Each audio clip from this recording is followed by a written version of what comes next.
Hello guys, स्वागत है आपका मेरे चैनल पे। मैं हूं सूरज और आज मैं एक्सप्लेन करने वाला हूं लूसीफर सीरीज़ के सीज़न 3 का एपिसोड नंबर 9। बट उससे पहले मैं आप सबसे कुछ शेयर करना चाहता हूं। हमारा ये वीडियो इस साल का आखिरी वीडियो होने वाला है और इस साल के अंत तक हमने काफ़ी कुछ अचीव कर लिया है, जिसके बारे में मैं अभी बात करने वाला हूं। तो अब फाइनली हमारे चैनल पर 5000 सब्सक्राइबर्स कंप्लीट हो गए हैं और हमारे एक वीडियो पर 100K व्यूज़ आ चुका है, जो ऑब्वियसली आप सबके बिना पॉसिबल नहीं था गाइस। तो आप सबको मैं दिल से थैंक यू कहना चाहता हूं, जो आप लोगों ने मुझे इतना प्यार दिया और इतना सपोर्ट किया है। So thank you so much guys, love you all. और बस ऐसे ही सपोर्ट करते रहना यार, मैं ऐसे ही वीडियोस लाता रहूँगा। तो अब शुरू करते हैं। तो कहानी की शुरुआत होती है और हम देखते हैं लूसीफर को, जो अपने बार में बैठा होता है। तभी वहाँ एक बंदा आता है जो कहता है लूसीफर से कि मुझे फेवर चाहिए। फिर लूसीफर उसे अपने पास बैठाता है और उससे कहता है कि बताओ तुम्हारी क्या इच्छा है।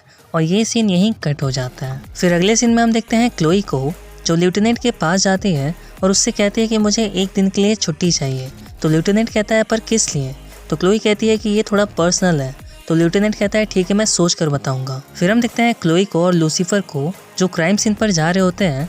और क्लोई कहती है लूसीफर से कि मैंने ज़्यादा कुछ तो मांगा ही नहीं था, बस एक दिन की छुट्टी मांगी थी, वो भी नहीं दिया उसने। तो लूसीफर कहता है कि तुम कभी छुट्टी लेती ही नहीं हो, इसीलिए सब सोचते हैं कि तुम बस काम के लिए बनी हो। फिर जब वो लोग क्राइम सीन पर पहुंचते हैं तो हमें दिखाया जाता है एक डेड बॉडी, और ये डेड बॉडी उसी बंदे की होती है जिसने लूसीफर से फेवर मांगा होता है। और लूसीफर कहता है सबसे कि मैं तो इसे जानता हूँ, मैंने इसे फेवर किया था। फिर क्लोई कहती है लूसीफर से कि बताओ तुम दोनों का क्या लेना देना है। तो लूसीफर कहता है कि इसका नाम जोई है, ये कुछ महीनों पहले मेरे घर आया था और मुझसे फेवर मांग रहा था, मैंने इसे बस फेवर किया था। तो क्लोई कहती है कैसा फेवर, और ये मत कहना कि उसी फेवर की वजह से इसकी जान गई है। तो लूसीफर कहता है कि ये बस माफिया का गॉडफादर बनना चाहता था। तो क्लोई कहती है कि तुमने इसे माफिया से मिलवाया?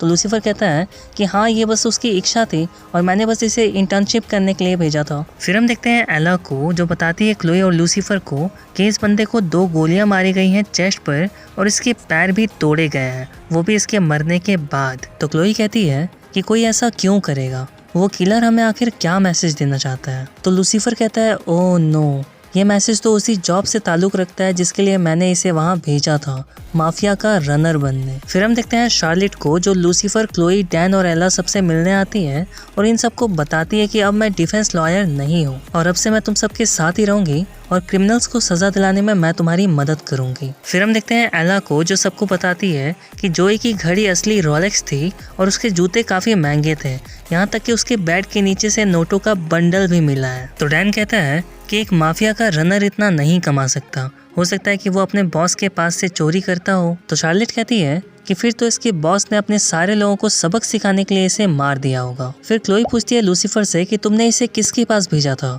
तो लूसीफर बताता है कि उस बंदे का नाम है फ्रैंकी, और ये सीन यहीं कट हो जाता है। फिर हम देखते हैं फ्रैंकी को, जिससे पूछताछ हो रही होती है और फ्रैंकी कह देता है कि मैं जोई को नहीं जानता। तभी क्लोई जोई की फोटो दिखाती है और फ्रैंकी कहता है कि हो सकता है कि शायद मैं इससे कभी मिला होऊंगा। तभी लूसीफर को गुस्सा आता है और लूसीफर फ्रैंकी की आंखों में देखकर कहता है बताओ तुम्हारी ख्वाहिश क्या है? तो फ्रैंकी कहता है कि मैं बस उस किलर को सजा देना चाहता हूँ जिसने जोई को मारा है। जोई एक अच्छा बच्चा था, वो बहुत ही ज़्यादा इंटेलिजेंट था, उसने हमेशा मेरी हेल्प की है। तभी वहाँ डैन आता है, जो क्लोई को बताता है कि फ्रैंकी बिल्कुल सही कह रहा है, उसने खून नहीं किया है, एक्चुअली हमें एक और डेड बॉडी मिली है। और इधर हम देखते हैं क्लोई और लूसीफर को, जो उस डेड बॉडी को देखने जाते हैं। और लूसीफर कहता है क्लोई से कि मैं इसे भी जानता था, मैंने इसे भी सालों पहले फेवर किया था। फिर हम देखते हैं एला को, जो क्लोई और लूसीफर को बताती है कि किलर ज़रूर कोई मैसेज देना चाहता है। जैसे उसने जोई को मारकर उसके पैर तोड़ दिए थे, वैसे ही उसने इस लड़की को मारकर इसे टांग दिया था, वो भी इसके ही बालों से। तब क्लोई लूसीफर से पूछती है कि आखिर ऐसा क्यों हो रहा है कि तुमने जिसे भी फेवर किया वो सब मारे जा रहे हैं?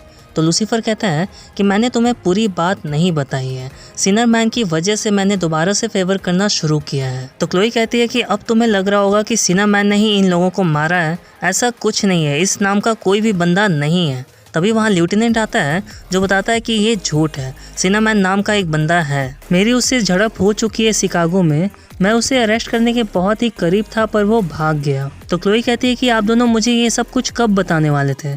तो लेफ्टिनेंट कहता है कि वक्त आने पर, और ये मेरा फैसला था। तो क्लोई कहती है लूसीफर से कि मुझे कोई फ़र्क नहीं पड़ता, हम इस केस को भी बाकी सारे केसेस की तरह ही सुलझाएंगे। फिर हम देखते हैं लूसीफर को जो अपने घर जाता है तो उसे एक कॉल आता है 9 नंबर से, वो भी सिनामैन का, और सिनामैन कन्विंस कर लेता है लूसीफर को अपने बुलाए हुए पते पर आने के लिए। फिर हम देखते हैं एला को जो क्लोई को बताती है कि मुझे सिनामैन का ब्लड सैंपल मिल गया है। तो क्लोई कहती है तुम्हें सिनामैन का ब्लड सैंपल मिल गया, पर कैसे? तो एला कहती है कि जब सिनामैन ने उस लेडी पर हमला किया था तो वो लेडी एक फाइटर निकली और उसने खरोंच दिया था सिनामैन को, और उसके नाखूनों से मुझे उसका ब्लड सैंपल मिला है, और यही ब्लड सैंपल मुझे जोई के घर से भी मिला है, यानी कि दोनों को मारने वाला एक ही आदमी है, वो है सिनामैन। गाइस, आगे बढ़ने से पहले मैं आप सबको एक चैनल के बारे में बताना चाहता हूँ जो वाकई में काफ़ी ज़्यादा इंटरटेनिंग चैनल है। इनका नाम है अंकिता, और ये वाइन्स वीडियोस अपलोड करती हैं जो काफ़ी ज़्यादा मज़ेदार होती हैं। इनके चैनल का लिंक मैं नीचे डिस्क्रिप्शन में दे दूंगा, आप चाहो तो एक बार ज़रूर से चेकआउट कर लेना। और ये कोई पेड प्रमोशन नहीं है गाइस, कल मैं यूं ही यूट्यूब पर वीडियोस देख रहा था और तब जाकर मुझे इनकी वीडियोस मिली। मुझे लगा कि आप सबको भी इनके बारे में जानना चाहिए और इसलिए मैंने बता दिया। तो इनके चैनल को एक बार ज़रूर से चेकआउट कर लेना, लिंक नीचे डिस्क्रिप्शन में है। तो अब शुरू करते हैं। फिर हम देखते हैं लूसीफर को जो सिनामैन के बताए हुए पते पर जाता है, पर वहाँ सिनामैन नहीं होता है। होता है तो बस एक टीवी जिससे सिनामैन बात कर सकता है लूसीफर से। और लूसीफर कहता है सिनामैन से कि तुमने मुझे यहाँ क्यों बुलाया है और तुमने क्यों मारा उन दोनों लोगों को। तो सिनामैन कहता है कि तुम्हें पकड़ने के लिए चारा तो डालना ही था। तो लूसीफर कहता है हाँ, चूहे को पकड़ने के लिए काफ़ी अच्छा पिंजरा बना रखा है तुमने, पर बदकिस्मती से मैं कोई चूहा नहीं हूँ। फिर लूसीफर को बहुत ही ज़्यादा गुस्सा आता है और वो एक जोर का पंच मारता है वहाँ के दीवार पर। तो सिनामैन कहता है कि ये दीवार 1 फुट चौड़े स्टील से बनी है और तुम्हारे जैसे डेविल को पकड़ने के लिए इतना तो काफ़ी है। तो लूसीफर कहता है कि तुम ये सब क्यों कर रहे हो और तुमने मेरे पंख वापस कैसे लौटाए। तो सिनामैन कहता है कि सवाल बहुत है और जवाब मिलेंगे वक्त आने पर। तो लूसीफर कहता है अपने सनग्लासेस हटाओ ज़रा, मुझे तुम्हारी आंखें देखनी है। तो सिनामैन कहता है कि मैं तुम्हारे इस पैंतरे में नहीं आने वाला। फिर हम देखते हैं क्लोई को जो शार्लेट के साथ फ्रैंकी के पास जाती है और उससे पूछती है कि क्या तुम किसी सिनामैन नाम के बंदे को जानते हो, पर फ्रैंकी कुछ भी बताने से इनकार कर देता है। फिर क्लोई और शार्लेट बाहर आ जाते हैं। फिर क्लोई कहती है शार्लेट से कि फ्रैंकी सिनामैन को खुद मारना चाहता है और इसीलिए उसने हमें कुछ भी नहीं बताया सिनामैन के बारे में।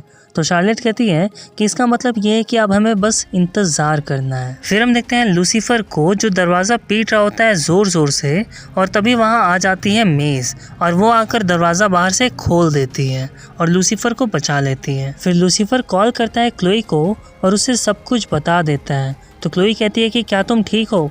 तो लूसीफर कहता है हाँ, मैं बिल्कुल ठीक हूँ। फिर क्लोई पूछती है कि वो दिखने में कैसा है। तो लूसीफर बताता है कि वो ब्लैक आदमी है और उसकी उम्र 40 से 45 साल हो गई। तभी क्लोई की नज़र पड़ती है और वो देखती है कि वहाँ पर वही आदमी आया होता है। क्लोई उसका पीछा करती है और हम एक गोली की आवाज़ सुनते हैं और ये लूसीफर भी सुनता है और वो बिल्कुल शॉक रह जाता है। फिर क्लोई उस बंदे का पीछा करने लगती है और उस बंदे से कहती है कि इस जगह को चारों तरफ से पुलिस ने घेर लिया है और अब तुम्हें सरेंडर करना होगा। तो वो बंदा कहता है कि पर मुझे इसमें ज़्यादा मज़ा आ रहा है और गोलियां चलाने लगता है। पर हम देखते हैं कि क्लोई उसका पीछा करती है। तभी लेफ्टिनेंट उस बंदे को पकड़ लेता है और उसे अरेस्ट कर लेता है। तभी लूसीफर वहाँ पहुँचता है और क्लोई से पूछता है कि क्या तुम ठीक हो। तो क्लोई कहती है हाँ, मैं बिल्कुल ठीक हूँ और हमने उसे पकड़ लिया है। एक्चुअली लेफ्टिनेंट ने उसे पकड़ा है। तो लूसीफर कहता है कि ठीक है, मुझे उससे बात करनी होगी और वो उससे बात करने जाने लगता है। तभी क्लोई उसे रोकती है और कहती है कि तुम्हें मौका मिलेगा। फिर लूसीफर उस बंदे से इंटेरोगेशन रूम में बात करने जाता है और उस बंदे से कहता है कि अब मेरी आंखों में देखो। तभी लूसीफर देखता है कि उस बंदे के हाथ में एक पेन होता है जिससे खून निकल रहा होता है। फिर लूसीफर भाग कर जाता है और उस बंदे को देखता है और वो देखकर बिल्कुल शॉक्ड रह जाता है। तब हमें दिखाया जाता है कि उस बंदे ने अपनी आंखें फोड़ ली होती है उसी पेन से, और वो बंदा कहता है कि तुम सच्चाई कभी नहीं जान पाओगे।